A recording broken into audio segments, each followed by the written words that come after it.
آج کل کی جو خواتین ہیں ہماری، جو سسٹرز ہیں، مدرز ہیں، وہ دیکھیں کہ what they are doing for اسلام، وہ اسلام کے لیے کیا کر رہی ہیں۔ خوب بولیں گے ہم بچوں کی خدمت کر رہے ہیں، ہم گھر دیکھ رہے ہیں، خوب دس از امپورٹنٹ ہے، یہ بھی آسان کام نہیں ہے، مگر کیا یہ کام سسٹمیٹک ہو رہا ہے یا بس ہو رہا ہے، یہ ضروری ہے۔ خوب بہت سی چیزیں تو ہیں کرنی ہیں، لیکن کیا یہ سسٹمیٹک ہو رہا ہے؟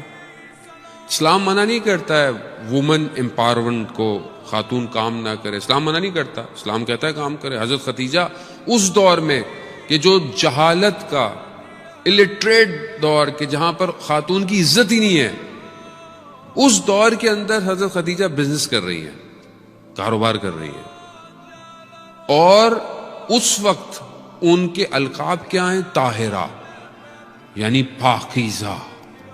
اس وقت کہ ابھی خوب اسلام مبعوث نہیں ہوا ہے، اسلام خوب ہے، دین ہے سب، لیکن اس طرح پروفٹ کو نہیں ہوا کہ آپ بتائیں لوگوں کو، لیکن وہ پہلے سے کاروبار کر رہی ہیں، اور وہ مشہور ہیں اپنی پاک دامنی اور عزت کی وجہ سے اس دور میں۔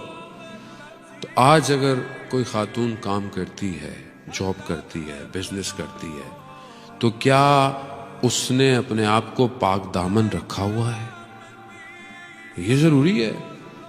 یہ نہ کہ نہیں میں تو جاب کرنا ہے تو وہ مشکل ہوگی، ہمارے ہاں تو مرد مشکل میں جاب کرتے ہو، عورت بیچاری کیا کرے؟ یہ کہتے ہیں وہ مولانا صاحب کیا کریں، ہاتھ میں لانا پڑ جاتا ہے۔ اس جہالت کے دور میں جب ایک خاتون اپنے آپ کو پاک دامن رکھ سکتی ہے تو آج آپ کیوں نہیں رکھ سکتے؟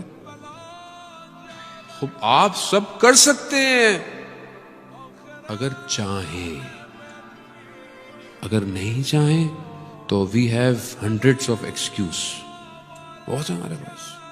آپ جب خدا کو بزرگ کریں گے، اللہ بڑا ہے، تو سب چھوٹا ہو جاتا ہے، پھر سب چھوٹا ہو جاتا ہے۔ پھر بزنس کیسے ملے گا؟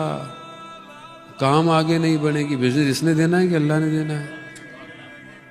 اللہ نے دینا ہے، اللہ بھیجتا ہے لوگوں کو تمہارے پاس۔ ہمیں بولنا آتا ہے، ہم بات کر سکتے ہیں، ہم تو محتاج ہیں ایک سانس کے، لیکن وہ کہتے ہیں نہیں یہ کیسے ہوگا، وہ کیسے ہوگا۔ نہیں عزیزان محترم، نہیں، خاتون دیکھے کردار کو، اور یہ کردار ہم خود نہیں بیان کر رہے، قرآن کہہ رہا ہے۔